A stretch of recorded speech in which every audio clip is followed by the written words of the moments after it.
As I was uploading my first wave merch video, I remembered something I said in the first video I posted about how I was selling these shirts that I had bought in Florida.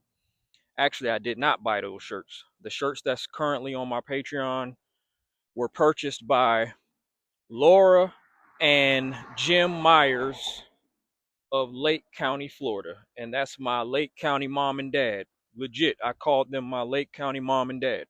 I used to go to their house regularly, maybe like once every few weeks, probably once a week, sometimes multiple times a week. I can remember when I was living in my empty apartment after getting out of a breakup, after quitting both of my jobs and betting on myself, struggling with bills, but just doing my best to maintain. There were a lot of people looking out for me, and Laura and Jim Myers were two of the main people that were looking out for me. There were nights when, well, I would be out during the daytime doing my wave vlogs and taking wave pics in the neighborhoods and things, visiting local businesses. I was always outside a lot vlogging. But Laura, I call her Lolly. Everybody calls her Lolly. She would call me during the day and let me know what she's cooking. And then because I was so busy during the day, I couldn't go over their house to eat the food while it was fresh.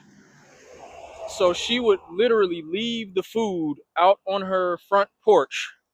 Well, just out in the front of her house. She had like a little table in the front of her house.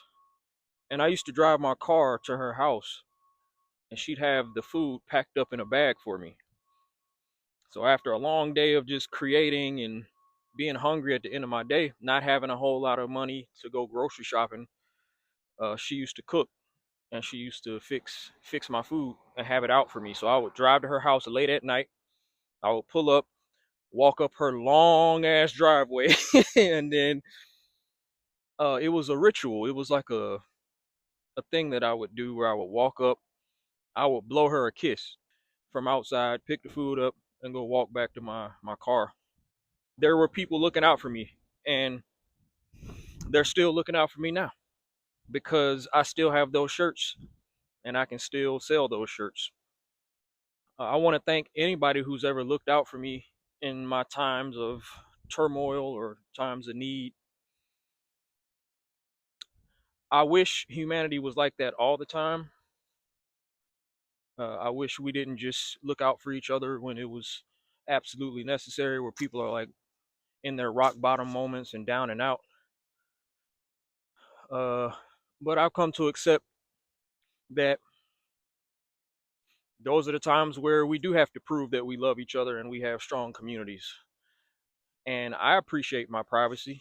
You know, we don't come up in a world where we're in a tribe.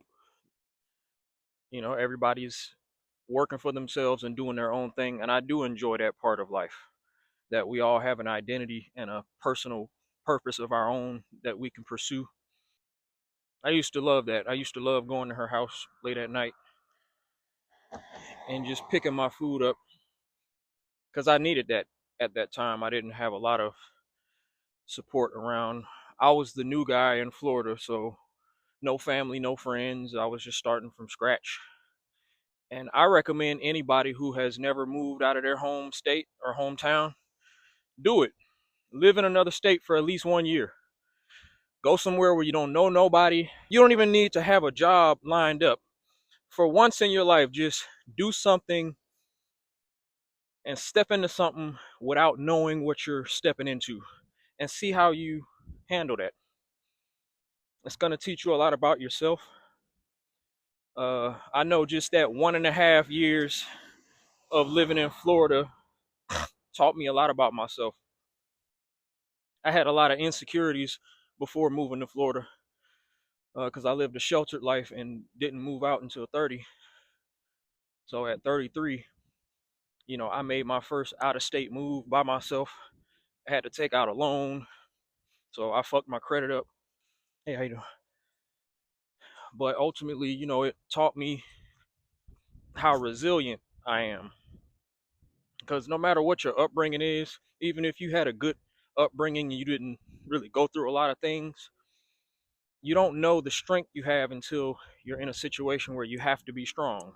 Your greatest resource is people. I know my dad told me that, and that's facts. You know, your skills are a resource.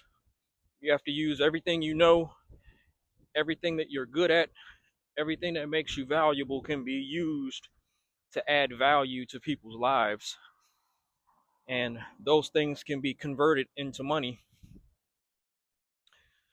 So, I learned how to be resourceful, and I learned that my survival instincts are very sharp when I moved to Florida.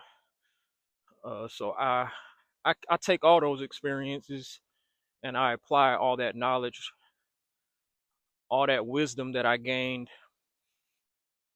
through being homeless, living in my car, and moving to a town where I didn't know anybody, moving from one town to the next. Uh, Waking up every day, constantly having to figure out what is the next move, what's the next vlog, who am I meeting up with today. It was a lot of scheduling. It was a lot of not knowing where the money was going to come from, but just knowing if I keep adding value to this community, that money is going to find me in some kind of way. I'm learning to put myself in that survival mode without being in my rock bottom moment or being in a comfortable financial position that I'm in now, but still getting outside with that grit that I had when I didn't know where the money was coming from. It's not that I'm afraid to struggle. I just would rather not. When you've struggled in life and you've been in tough situations, you develop this wisdom to not want to go back there. So you do what you got to do to stay stable, as stable as you can. The joy for me in putting myself out to the world and selling whatever my ideas are is not in the result or the money that I get from it. It's just the gratification I get from just being brave enough to step out. Whether you support me or not, I did that, and I can always say that I was courageous enough to bet on myself and live with the results.